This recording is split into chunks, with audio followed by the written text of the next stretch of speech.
Finally, I'm getting around to finishing up this list of so-called indicators by this raging misandrist who goes by the name of Eve's daughter, who runs this blog site called Eve Bits First, who, as you study her arguments and her perspectives and points of view, it becomes blatantly obvious that she is a student and a follower of one of the most extreme, man-hating, self-admitted lesbian authors in the history of the entire world, the late Andrea Dworkin, whose whole claim to fame was, "All men are potential rapists," and this Eve's daughter marches in lockstep to the exact same tune, and we have seen that plainly and clearly as we have been examining this list of indicators that she had posted, which declare that a man is a rape supporter if he has blamed a woman for putting herself in a situation where she could be attacked. Now, I'm going to piss a lot of people off by what I'm about to say here, but where is the untruth in that statement?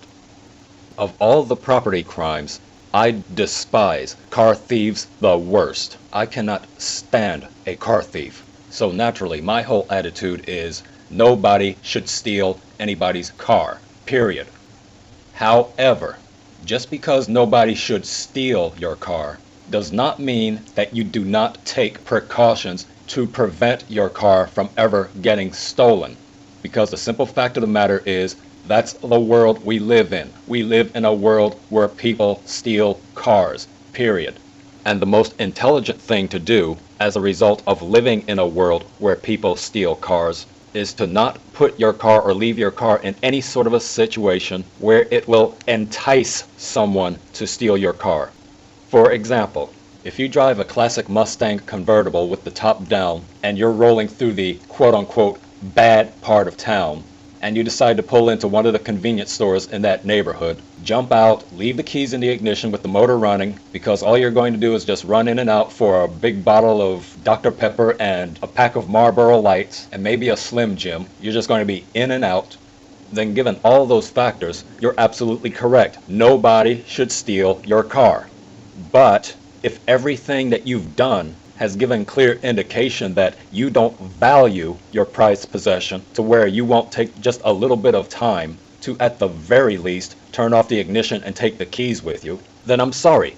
Don't be surprised that if you walk out of the convenience mart with your Slim Jim, your Dr. Pepper, and your Marlboro Lights, that there's no longer a classic Mustang convertible parked in front of the store, which is established in the bad part of town, where criminal activities, including car thefts, are a common occurrence.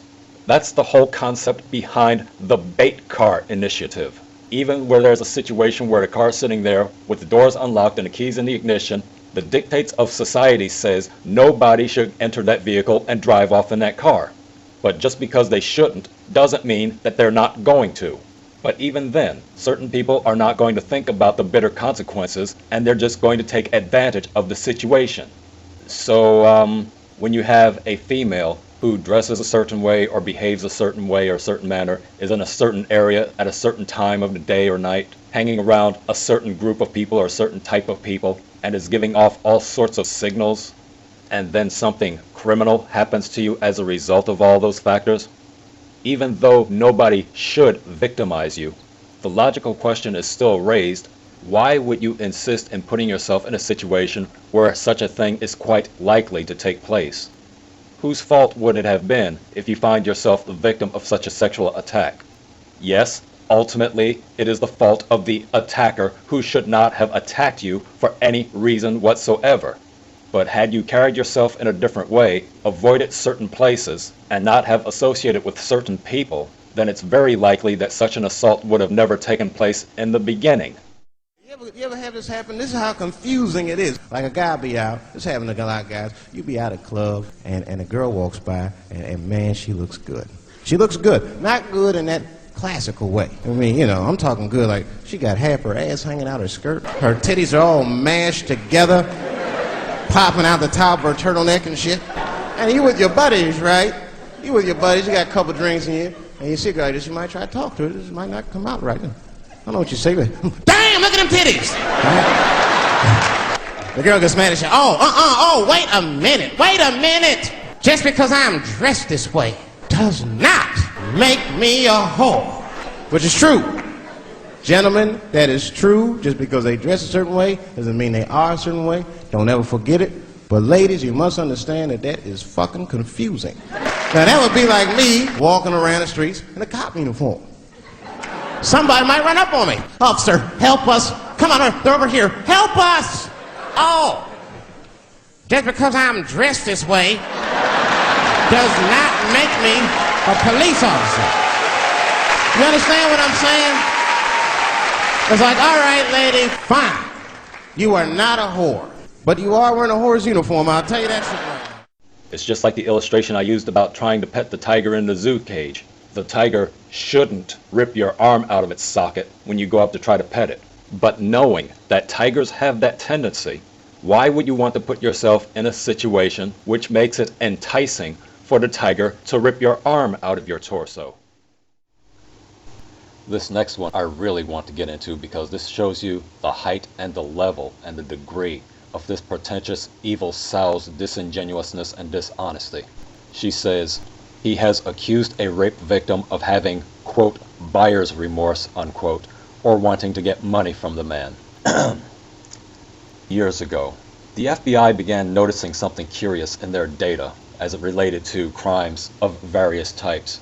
And the one thing which had them relentlessly scratching their head was the fact that they couldn't account or theorize why it was that every other crime that they had listed and examined maintained relatively stable levels and showed a pattern of consistent fluctuation, but they noticed that uncharacteristically the crime of rape had drastic and constant downturns. They were at their wits' end to try to understand and explain why the crime of rape singled itself out so predominantly and saw sharp, drastic drops with inexplicable regularity. They were confused by these statistics, but I could have just as easily told them that no, you did not step into the twilight zone. There's a rational and logical explanation behind why these numbers presented themselves as they did. Think about the time period that they first started noticing these things, around the 1993-1994 era. Guess what relatively new evidence gathering technique was becoming popularly appealed to in criminal investigations around that time? That's right, DNA testing. And it was steadily becoming the popular go-to forensic method in rape investigations. Suddenly, it was no longer sufficient to accept just the word of the accuser anymore. Now, in order to establish guilt, quote, beyond a reasonable doubt, unquote, prosecutors began demanding the DNA fingerprint evidence, which now put would-be false accusers in an extremely difficult position, because now, not only did law enforcement have a way of IDing the perpetrators of the alleged crime, but the very same techniques could also exonerate an innocent victim of an unscrupulous woman's false allegations.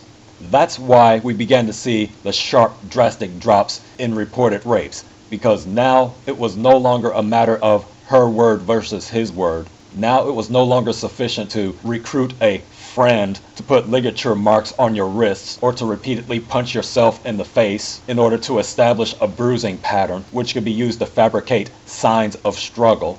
Now law enforcement had the ability to scrape out your panties or swirl a swab up your cooch for the purpose of establishing and confirming the party was responsible for attacking and assaulting you. But you just gotta love this technology in the fact that though the original intent was to lay guilt upon an accused and alleged perpetrator, that self-same evidence gathering has the ability to expose an evil, lying, conniving bitch who's trying to railroad an innocent man. DNA testing is a wonderful thing. The technology is literally a lifesaver, which is why these phony, disingenuous feminists hate it so much, because it can exonerate men who are falsely accused of rape. It can exonerate men from being burdened with providing for a child which he had been deceived into believing was his all along. DNA testing is equivalent to the end of the feminist-driven gravy train, which is precisely why they hate it so much, and why, even in the face of DNA testing, they still try to burden men with the guilt and responsibility of something that is not theirs to wear based upon the actual physical evidence. They always want to appeal to societal mores or traditions because they don't care jack about facts, and their whole goal and agenda has absolutely nothing to do with fairness, equality, and justice. But even so, with the advent of DNA testing, it's nothing spectacular or magnificent, because even before DNA testing became the popular go-to thing, even using conventional investigative methods, records would show that roughly between 20 to 25% of all reported and filed rape claims proved to be bogus and completely fabricated, and in some studies found rates as high as 70%. So even without DNA to back them up, a good investigator will be able to uncover when somebody's just being unscrupulous and being devious, insincere, and the what like. But we are actually so much better now that we do have DNA testing, so much so now that an organization built up around it called the Innocence Project, which has exonerated scores of men who have been wrongfully convicted of various heinous crimes, most notably crimes involving sexual assault and rape. So now, because of the advent of DNA testing in all rape cases, more and more dark-hearted women are beginning to proceed with extreme caution whenever they want to raise the evil specter of rape and sexual assault and want to start claiming victim status. Because now investigators are getting hip to the game, and they are more heavily weighing facts and evidence over emotion, which is as it should be. So regardless of which investigative technique is used, it still exposes the utter falsehood that women have no reason to lie about rape, that any woman who accuses anybody of raping her or sexually assaulting her should automatically be believed because there's nothing malicious in her actions. And though most of them we hardly ever hear about, thank God that we at least have some high-profile cases, such as this little tramp Tawana Brawley, who damn near ruined Al Sharpton's career, whose false accusations threatened the careers of several police officers, the media and community attention revolving around which was instrumental in driving one of the police officers to suicide, or pushy-bottom sadomasochist Jamie Rezuchek, who damn near destroyed a college student's pursuit of a doctorate in microbiology, who was exposed as a hateful, vicious liar by her own grandmother, who stood in support of the man who was falsely accused. And of course, we're all familiar with Crystal Gail Mangum, BKA the Duke Liar, who tried to ruin the lives of a group of college students until she was found out, and who since that time was arrested on charges of arson, and who is now presently being held in jail, indicted for the murder of her boyfriend. And of course, we've got the Hofstra liar, Demel Ndonye, who tried to railroad a group of 4 men with whom she had a one-woman orgy with, only saved by the fact that one of the guys there actually documented what was going on.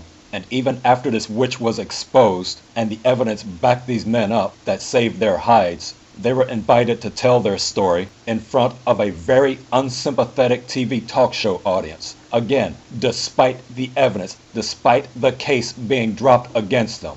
But our minds have been so saturated and so infused with feminist poison that even in the face of facts and stated proven innocence, these young men are still being treated like outcasts and rapists. And what was Ndonye's reason for trying to destroy these 4 men's lives? There it is. What you identified as buyer's remorse. And our cousins across the pond in the UK fare no better. An example being this recent story in which a woman, Shannon Taylor, had a man falsely imprisoned for 3 years before he was finally let out when it was acknowledged that a travesty of justice had occurred in his trial.